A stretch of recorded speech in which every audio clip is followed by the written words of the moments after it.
students, today we'll be continuing chapter number 1 of history for standard 7 student. For Swaminarayan student particularly, the name of the chapter is the medieval period. In our earlier session, we have studied about the literary archaeological sources. हमने archaeological sources का topic चालू करा था, जिसमें last अपन ने ये पढ़ा था कि बेसिकली जो साउथ इंडियन जो रूलर्स थे, स्पेशली जो साउथ इंडिया के रूलर्स थे, वो बहुत ज्यादा टेम्पल बिल्डिंग को एनकरेज करते हैं और एक टेम्पल बहुत रिच सोर्स है जिससे अपन को रिलीजियस और कल्चरल हिस्ट्री के बारे में पता लग सकता है। ये लास्ट अपन ने टॉपिक एंड किया था, अब उसके फर्दर आज लेके जाता है। फिर बात आई है पेंटिंग्स की। तो जो पेंटिंग्स है ना, वो भी बहुत वैल्यूएबल सोर्स है जिससे आपको हिस्ट्री के बारे में पता चल जा सकता है। जो पुरानी पेंटिंग्स है उससे आपको बहुत ज्यादा हिस्ट्री के बारे में पता चल सकता है। पर आपको पता चलता है कि तब के लोगों के, उस एरिया के लोगों के कस्टम्स क्या थे, उनकी फूड हैबिट्स क्या थी, उनकी ड्रेसिंग कैसी थी, वो कैसी ज्वेलरी पहनते थे, ये सारी चीजें आपको पता लग सकती है पेंटिंग से। सो पेंटिंग भी बहुत ही ज्यादा वैल्यूएबल सोर्स है और हिस्ट्री और टेल्स यू अबाउट, जिससे आपको किस किस बारे में पता चलता है, उस रीजन के लोगों के ड्रेसिंग सेंस के बारे में पता चलता है, कस्टम्स के बारे में पता चलता है, फूड हैबिट्स के बारे में पता चलता है, ज्वेलरी कैसे पहनते थे, ये सारी चीजें पता लगती है, राइट। पेंटिंग्स के बाद है कॉइन्स। कॉइन्स भी बहुत इंपॉर्टेंट है for study of medieval period. Medieval period को अगर बारे में आपको स्टडी करना है तो कॉइन्स भी बहुत इंपॉर्टेंट रोल प्ले करते हैं। कॉइन्स में जो इंपॉर्टेंट पॉलिटिकल इवेंट है वो इम्प्रिंट होते थे। सो कॉइन्स से आपको डेट्स पता लगती है ऑफ इंपॉर्टेंट पॉलिटिकल इवेंट। जो बड़े बड़े इंपॉर्टेंट पॉलिटिकल इवेंट्स होते थे उसके बारे में, उसकी जो डेट है वो कॉइन्स में इंस्क्राइब होती थी। सो कॉइन से आपको इंपॉर्टेंट पॉलिटिकल इवेंट्स की डेट भी पता लगती है। तो कॉइन भी बहुत इंपॉर्टेंट है मेडिवल हिस्ट्री को समझने के लिए, ठीक है। इनफैक्ट एक बुक भी लिखी गई थी ऑन कॉइन्स, ओके। जो book basically examination of coins पे बेस्ड थी और ये जो बुक लिखी गई थी वो कॉइन पे, वो अलाउद्दीन खिलजी के रीजन के दौरान लिखी गई थी, राइट। बेसिकली ये जो बुक है उसमें पूरी लिस्ट थी of coins minted during the reason of सुल्तान के रीजन के टाइम कौन कौन से कॉइन्स की मिंटिंग हुई थी, कौन कौन से कॉइन मिंट हुए थे, उसकी पूरी लिस्ट थी ये बुक के अंदर, ठीक है। ओके, तो पेंटिंग्स के बारे में और कॉइन्स के बारे में पढ़ा अपने लास्ट लेक्चर में। टेम्पल्स से एंड किया था, आज अपन ने पेंटिंग्स और अभी कॉइन के बारे में पढ़ा। पेंटिंग भी बहुत वैल्यूएबल सोर्स है हिस्ट्री के बारे में पता लगाने के लिए। आपको पेंटिंग से उस टाइम के लोगों के dressing sense, jewellery, food habit, custom के बारे में पता चलता है। फिर अपन ने पढ़ा कॉइन से भी अपन को मेडिवल हिस्ट्री के बारे में कुछ बहुत हद तक जानने को मिलता है। इनफैक्ट एक बुक भी लिखी गई है पर्टिकुलरली कॉइन्स पे, जो बुक पूरा डील करती है about the examination of coin. और ये जो बुक है कब लिखी गई? During the reason of Alauddin Khilji के रीजन के दौरान लिखी गई है। और ये बुक में लिस्ट है उन्होंने कॉइन की जो मिंट हुए गए ड्यूरिंग द रीजन ऑफ सुल्तान के रीजन के दौरान जो कॉइन की मिंटिंग हुई है उसकी पूरी लिस्ट है, clear. Inscription from south India record proclamation by king, मतलब जो साउथ इंडिया के इंस्क्रिप्शन उससे अपन को पता है किंग कब प्रोक्लेम हुए थे। जो टेम्पल्स में और जो लर्नेड मैन को राजा गिफ्ट्स देते थे वो सारी बातें लिखी गई है। और इसकी कुछ इंस्क्रिप्शंस जो है वो आपको कॉपर के प्लेट्स पे मिलेगी और टेम्पल की वॉल, कॉपर प्लेट्स पे इंस्क्रिप्शन है और टेम्पल की दीवारों पे भी इंस्क्रिप्शन है, क्लियर। ओके, सो ये जो अभी तक अपन ने पढ़ा वो अपन आर्कियोलॉजिकल सोर्सेस के बारे में पढ़ा। पेंटिंग्स हो गया, कॉइन्स हो गया, टेम्पल्स हो गया, मॉन्यूमेंट्स हो गए, ये सारी जो बातें अपन ने लास्ट लेक्चर अभी लेक्चर में पढ़ी वो है आर्कियोलॉजिकल सोर्सेस। अब अपन सेकेंड सोर्स ऑफ हिस्ट्री पे जा रहे हैं जो लिटरेरी सोर्सेस। मैंने आपको बताया था हिस्ट्री के दो सोर्स होते हैं, आर्कियोलॉजिकल सोर्सेस होता है और एक होता है लिटरेरी सोर्स। अपन आर्कियोलॉजिकल सोर्स कंप्लीट कर लिया, अब अपन लिटरेरी सोर्स देखते हैं। लिटरेरी सोर्स ना writing, basically writing records during a medieval period are found in plenty. मतलब मेडिवल पीरियड के टाइम जो लिखित रिकॉर्ड्स है, रिटन रिकॉर्ड्स वो बहुत ज्यादा अवेलेबल है। मतलब मेडिवल हिस्ट्री के बारे में आपको रिटन में बहुत ज्यादा मिलेगा, राइटिंग रिकॉर्ड्स बहुत ज्यादा अवेलेबल। उस टाइम पे पेपर बहुत इजीली अवेलेबल था, इसलिए मोस्ट ऑफ जो यहाँ पे राइटिंग है वो किस पे लिखी गई है? पेपर में लिखी गई है। मेडिवल पीरियड के दौरान पेपर बहुत ही ज्यादा इजीली अवेलेबल था, जो मोस्ट ऑफ द राइटिंग है वो किस पे? पेपर पे। अब आपको ये समझ पूछना है कि लिटरेरी सोर्स में क्या क्या इंक्लूड होता है। तो लिटरेरी सोर्स में basically chronicles of court historian, biography, autobiography, फरमान्स और ये सारी बातें लिखी गई हो, ये सारी चीजें आती है। सो अगर आपको पूछे लिटरेरी सोर्सेज इंक्लूड व्हाट, तो आपको पूरा लिखना है it include chronicles of court historian, biography, autobiography, Farman, letters, ठीक है, ये आपको पूरा लिखना है। ओके, सो मैंने आपको अभी लिटरेरी सोर्सेज के बारे में बताया। मैंने आपको बताया कि मिडिवल पीरियड के दौरान जो चीजें हुई उसके बारे में रिटन रिकॉर्ड्स बहुत अवेलेबल है। क्लियर। अब उस टाइम पे मिडिवल पीरियड के टाइम पे पेपर बहुत ही ज्यादा इजीली अवेलेबल था, इसलिए जो भी मोस्टली राइटिंग्स है वो किस पे लिखी गई है, पेपर पे लिखी गई। अगर आपसे पूछे कि मिडिवल पीरियड के दौरान most of the writing paper पे थी, इज इट ट्रू और false, what you will answer, it is true, right? Okay, then the next thing, what does literary sources include? So literary sources include chronicles, autobiography, biography, farmans, letters, right? So हम पहले chronicles क्या होता है उसको समझने की कोशिश करते हैं कि chronicles क्या होता है। ओके, मैं कंटेंट रीड करूँ उससे पहले मैं आपको एक शॉर्ट में बताती थी क्रॉनिकल होता क्या है। सो एक माइंड में आपका स्ट्रक्चर फ्रेम हो जाए, then we would be discussing. Chronological मतलब पता है, क्रोनोलॉजिकल लाइन बाय लाइन, उससे वर्ड ड्राइव है क्रॉनिकल्स। क्रोनोलॉजिकल मतलब क्या होता है, आप लोग क्रोनोलॉजिकली अरेंज हो जाओ, या अल्फाबेटिकली या डेट वाइज या height wise, whatever, chronologically. So basically chronological मतलब कब राजा जन्मा, कब राजा ने थ्रोन अक्वायर किया, कब उसकी शादी हुई, कब उसने कोई बैटल लड़ी, कब उसकी टेरिटरी एक्सपांड हुई, कब उसको बच्चा हुआ, कब उनकी डेथ हुई। तो ये पूरा क्रोनोलॉजिकली अरेंज होता है। राजा की पूरी जो लाइफ है वो लाइफ और जो उन्होंने पूरी रूलिंग की वो क्रोनोलॉजिकली अरेंज होती है, इसको क्रॉनिकल्स बोलते हैं। क्लियर? तो देखो, records of rule of king and the life at court, मतलब राजा का जो रूल था उसके रिकॉर्ड और जो राजा की लाइफ थी वो सारी बातें रिकॉर्ड की जाती है। मोस्ट ऑफ द किंग के कोर्ट क्रॉनिकल्स होते हैं, मोस्ट ऑफ द किंग के ना कोर्ट में क्रॉनिकल्स बैठे होते हैं जो लिखते जाते हैं ये हुआ ये हुआ, और ये जो right in detail about what happened, जो जो चीजें एक्चुअली दरबार में होती है, कोर्ट में होती है, उसके बारे में डिटेल में कौन लिखते हैं, कोर्ट क्रॉनिकल्स, काउंसिलर्स, राइट। और ये जो राइटिंग है मोस्टली पर्शियन और टर्किश में लिखी जाती है। ये जो क्रॉनिकल्स होते हैं वो यूजुअली पर्शियन और टर्किश में लिखे जाते हैं। तो क्रॉनिकल्स क्या होता है, जो भी राजा का रूलिंग होती है, rule of king and life at court, मतलब उनकी राजा की दरबार में क्या लाइफ है उन सब के बारे में लिखा जाता है। मोस्ट ऑफ द किंग के कोर्ट में कोर्ट काउंसिलर्स होते हैं, जो भी इवेंट दरबार में होता है उसको डिटेल में लिखते जाते हैं। और ये जो राइटिंग होती है मोस्टली पर्शियन और टर्किश में होती है। Clear? So what we have studied right now is like in our last lecture we have ended about after studying temple. Today we are discussing about painting. So painting are also one of the valuable sources of the history. From painting we get an idea about what would be the people's dressing, food, customs, jewelry. We get idea about all these things from painting. तो आपको पूछ सकते हैं painting से आपको क्या क्या पता लगता है, तो आप लिखोगे पेंटिंग से हमको पता लगता है कि उस पीरियड के लोगों की ज्वेलरी, क्लोथ, फूड हैबिट, ये सब क्या थी, right. Then the other one is coins. So coins are also very important for the study of the medieval period. In fact a book has been written about the coin which explain about the examination of coin, and this book has been written in the region of Alauddin Khilji. And this basically book lists the coins that were minted during the region of the Sultan, right? And from the South India, we get the inscription, proclamation of kings, gift to temple, learned men, and these inscriptions are basically written on copper plate or the temple walls, right? Then we have started what are literary sources. So we get to know much about the medieval period history from the writings. At that point of the time, paper was available in plenty, so most of the writing during medieval period was on paper, right? What does literary sources include? It include chronicles of called autobiography, biography, farmans, etc.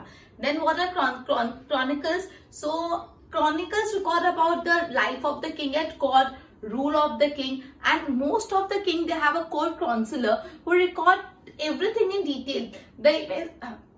Just a minute. The events that are happening in the court have been described in detail by the court counselors, and this writing are basically in Persian and Turkish language. Clear? बोल पे ध्यान दो. Okay. So standard 7 SS history chapter in the medieval world. Now painting they are very valuable source, and from it we get an idea about custom, food, habits, dress and jewelry of the period. So important answer कि आपको painting से क्या क्या जानने मिलता है. So painting से custom, food habits, dressing and jewelry of the period. Like coins are they also important for study of the medieval period, and dates of important political event. We can know the dates of important political event from coins. There is a book on the coin which deals about the examination of coin, and this book was written during the region of Alauddin Khilji. So it could be asked that books on the coin title so and so was written during the region of dash. It was written during the region of Alauddin Khilji.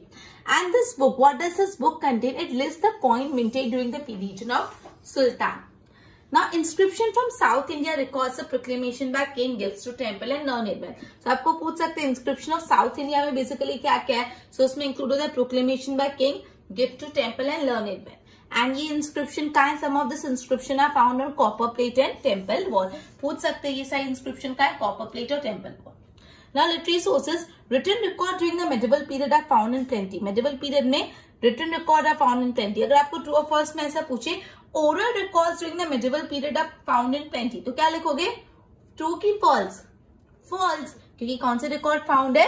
Written record. इस type से true or false frame होते हैं. So when you read the chapter, आप ये habit cultivate करो कि आप question phrase formation को भी सीखो, right? Now next one is paper was easily available during this period, so most of the writing are on paper, right? तो आपको पूछ सकते हैं कि why most of the writing during the medieval period was on paper? Because during medieval period paper was very much easily available. Now literary sources, ये important, very important answer कि literary sources में क्या क्या आता है? Literary sources include consulars of court historian, biographies, autobiography, farman, and 2-3 more points are there that you could read from textbook. I was running out of the space, therefore I haven't written. Okay, now chronicles. Record of the rule of king, life at the court. Most kings have court consulars that write in detail about what has happened. And these writing are mostly in Persian and Turkish. So it could be asked the court consuls are mostly in which language? The Persian and Turkish language, right? Okay. So इसके proper notes बनाओ, फिर chapter आगे continue करते हैं. Properly notes बनाओ. जो मैंने बोला क्वेश्चन पूछ सकते हैं उसको properly pencil, highlighter, marker, whatever you can use और हाईलाइट करो. ओके, बस के नोट्स बनाओ.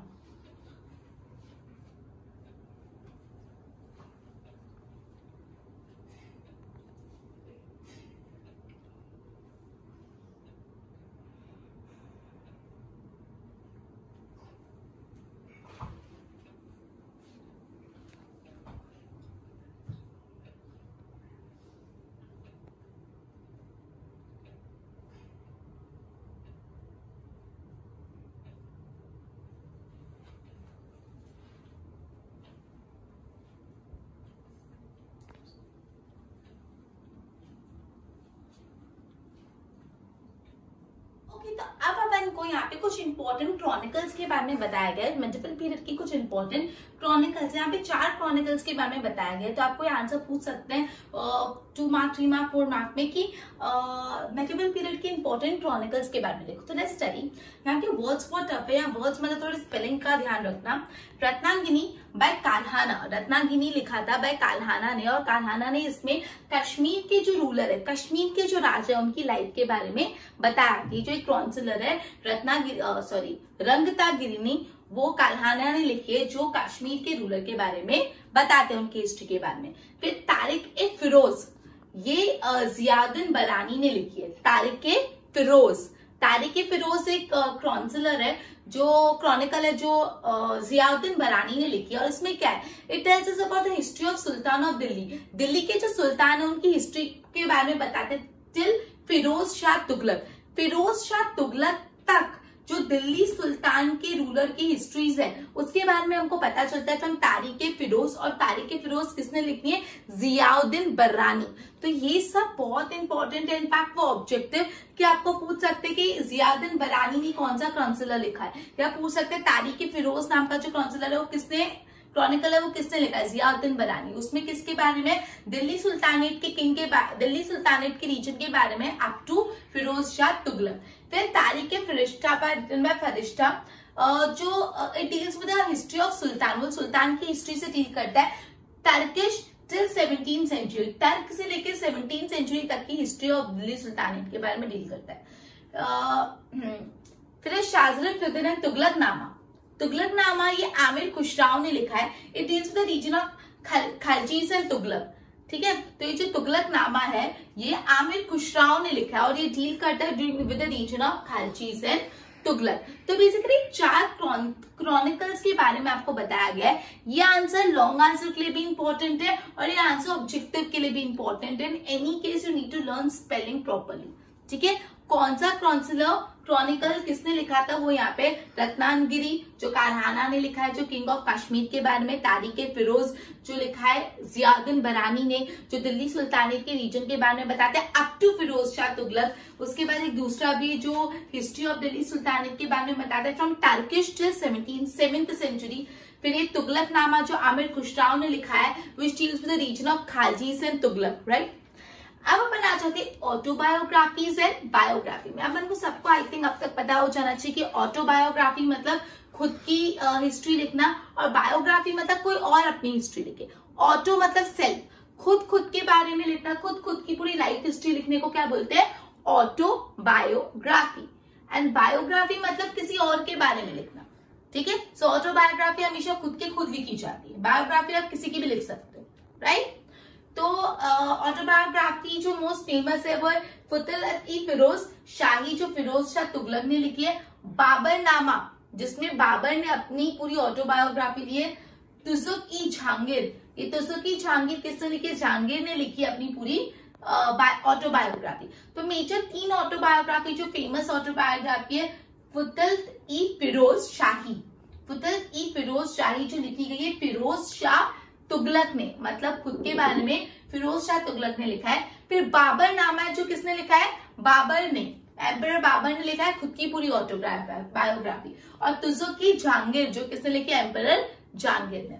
फिर बायोग्राफी में 3 नेचर अगेन बताए, ये सारा है, ये लिखा है, वो लिखा है, ऐसे लिखा है, उसने लिखा है, पूरा लर्निंग पॉइंट ऑफ व्यू है, क्लियर। तो पृथ्वीराज रासो एक बायोग्राफी है जो लिखी गई है चांद बरदाई ने। ये पृथ्वीराज रासो किसके बारे में, पृथ्वीराज चौहान के बारे में। पृथ्वीराज चौहान की जो विक्ट्रीज, बैटल्स, उनकी लाइफ हिस्ट्री के बारे में चांद बरदाई ने लिखा है in the biography Prithviraj Raso. फिर है हुमायूं नामा एक बायोग्राफी है जो लिखी है गुलबदन बेगम ने। गुलबदन बेगम ने हुमायूं की पूरी लाइफ हिस्ट्री पे, उनकी लाइफ पे लिखी गई है। कौन सी है, हुमायूं नामा। अकबरनामा अकबर की लाइफ हिस्ट्री पे लिखा गया और ये किसने लिखा है, अबुल फजल ने अकबरनामा लिखा है अकबर की लाइफ हिस्ट्री के बारे में, क्लियर। सो बेसिकली यहाँ पे था autobiographies and biography. So autobiography जो खुद बारे में खुद पूरी लाइफ हिस्ट्री लिखते हैं, एंड बायोग्राफी मतलब आप किसी की भी लिख सकते हो, राइट। सो 3 यहाँ पे ऑटोबायोग्राफी इंपॉर्टेंट बताइए और 3 बायोग्राफी। वंस अगेन मैं बोल रही हूँ जिससे माइंड में थोड़ा फिट हो जाए, राइट। सो पहली है फतेह-ई-फिरोज शाही जो लिखी गई फिरोज शाह तुगलक ने। फिर है बाबरनामा किसने लिखी है, बाबर ने। फिर है तुजुक-ई-जहांगीर, वो किसने लिखी है, एम्परर जहांगीर ने। 3 बायोग्राफी है पृथ्वीराज रासो जो पृथ्वीराज चौहान की लाइफ के बारे में लिखी गई, जो लिखी चांद बरदाई ने। उसके बाद हुमायूं नामा जो लिखी गई है गुलबदन बेगम ने, अबाउट हुमायूं। फिर अकबरनामा जो लिखा गया अबुल फजल ने, about the life of Akbar. Next topic और जो लास्ट टॉपिक है for the session 2 and also for the chapter to complete, travelogues. आप मुझे पता ट्रैवलॉग्स होता क्या है, ओके। तो पहले समझ लेते ट्रैवलॉग्स क्या होता है। अब इंडिया में पिछले टाइम में, मतलब during medieval period, during ancient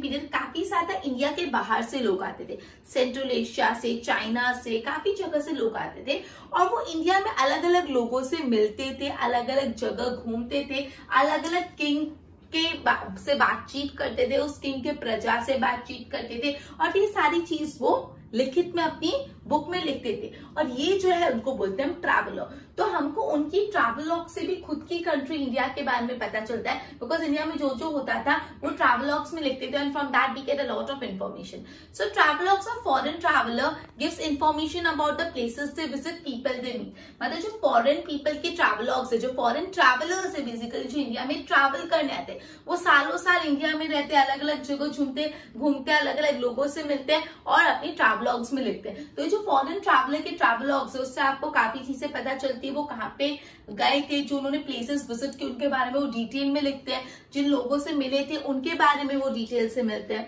अब यहाँ पे 2-3 ट्रैवलॉग्स के बारे में, ट्रैवलॉग्स के बारे में अल बरूनी जो सेंट्रल एशिया से आए थे, इब्न बतूता इब्न बटूता जो थे उन्होंने पूरा इंडिया की जियोग्राफी के बारे में लिखा था। इंडिया की पूरी जियोग्राफी के बारे में किसने लिखा था? इब्न बटूता। कौन सी ट्रैवलॉग में लिखा? आपकी टेक्स्ट बुक पे गो थ्रू कर लेना। फिर अब्दुल रजाक। अब्दुल रजाक को बेसिकली पर्शिया के रूलर ने भेजा गया था विजयनगर किंगडम में। क्लियर? तो एक अब्दुल रजाक भी थे फॉरेन ट्रैवलर्स जो इंडिया में आए थे, जिनको भेजा गया था पर्शिया के रूलर ने विजयनगर में। सो ट्रैवलर्स यूरोप, मोरक्को, पोलो, निकोलो, कंटिनेंट निकोबार, मकीनी, काफी अलग अलग जगह से इंडिया में आए। सो ट्रैवलॉग के बारे में मैंने ये पढ़ा कि ट्रैवलॉग जो फॉरेन ट्रैवलर की ट्रैवलॉग्स है वो उसमें काफी डिटेल में लिखा गया about the places they visit, वो जो जो जगह गए, about the people they meet, जिन जिन लोगों से वो मिले। क्लियर? अल बेरूनी जो सेंट्रल एशिया से आए थे। इब्न बटूता ने इंडिया की पूरी जियोग्राफी के बारे में लिखा है। अब्दुल रजाक जो पर्शिया के रूलर ने भेजा गया था, जिन्होंने जो विजयनगर किंगडम में आए थे। काफी ट्रैवलर यूरोप से, मोरक्को, पोलो, अलग अलग जगह से। सो बेसिकली अपन ने अभी पढ़ा, we have studies about some important chronicles of the medieval period, which include Ratnagiri written by Kalhana, which deals about the history of King of Kashmir. Then Tariq-e-Firoz written by Ziauddin Birhani, which deals about the history of Sultan up to Firoz Shah Tughlaq. Then Tariq-e-Farishta written by Farishta, that is about the Delhi Sultanate from Turk till 7th century. Then Khazad-e Fateh and Tughlaq-Nama, which is written by Amir Khushlau, which deals with the region of Khalchis and Tughlaq. Then we have studied about autobiographies and biography. 3 autobiography, Fulat-e-Firoz Shahi, which is written by Firoz Shah Tughlaq. Then Babar-Nama, which is written by Babar. And then Tuzuk-e-Jahangir, which is written by Jahangir. Then 3 biographies, that is Prithviraj Raso, written by the Chand Barda, which deal about life of Prithviraj Chauhan. Then Humayun-Nama, written by Gulbadan Begum, which deals about the life of Humayun. Then Akbar-Nama, written by Abul Fazl, which deals about life of Akbar. Then we have said about travelogues, which means a foreign traveler come to India and they wrote a lot of details about the places they visit, people they meet, and from that we get a lot of information about the India, about the medieval history basically. And it some name of the foreign traveler has been given over here: Ibn Battuta, Abdul Razak, what they have written, what is the name of the travelogue that has been provided. Okay, so both पे ध्यान दो. Okay, so some important councillors of medieval period are so important for long answer to and for objective. Ratnagiri by Kalhana, which deals about the history of King of Kashmir. Tariq-e-Firoz, written by Ziauddin Birhani, which deals of history of Delhi till Firoz Shah Tughlaq. Then Khazad-e Fateh and Tughlaq-Nama, written by Amir Khushlau, which deals with the region of Khalchis and Tughlaq. Then autobiography, biography, autobiography में Fulat-e-Firoz Shahi by Firoz Shah Tughlaq. Babar-Nama by Babar. Tuzuk-e-Jahangiri by Emperor Jahangir. Sorry. Biography include Prithviraj Raso, written by Chand Bardai, Humayun-Nama, written by Gulbadan Begum, Akbar-Nama, written by Abul Fazl, right? Travelogues. So travelogues of foreign traveler give a lot of information about the places they visit, people they meet. Al-Biruni, which came to India from Central Asia. Ibn Battuta, who have written about the geography of India. Abdul Razak, who was sent by the ruler of Persia to Vijayanagar kingdom. Travelers also come from Europe, Morocco, Polo, Nicola, etc. Okay, so basically आज अपन ने archaeological sources का जो last half था वो पढ़ा, paintings और coins के बारे में, साउथ इंडिया के इंस्क्रिप्शंस के बारे में पढ़ा। फिर अपन ने लिटरेरी सोर्सेस स्टार्ट किया, लिटरेरी सोर्सेस कौन कौन से होते हैं और उसमें से कुछ लिटरेरी सोर्सेस को डिटेल में पढ़ा, जैसे क्रॉन्सलर्स, बायोग्राफी, ऑटोबायोग्राफी और ट्रैवलर। और इस तरह से पूरा का पूरा जो चैप्टर है मेडिवल वर्ल्ड यहाँ पे कंप्लीट होता है। एंड अब अपना लेक्चर भी यहाँ पे कंप्लीट करते, एक बार इसके नोट्स बनाओ। नेक्स्ट सेशन में अपन नेक्स्ट चैप्टर टेकअप करेंगे। Till then good bye.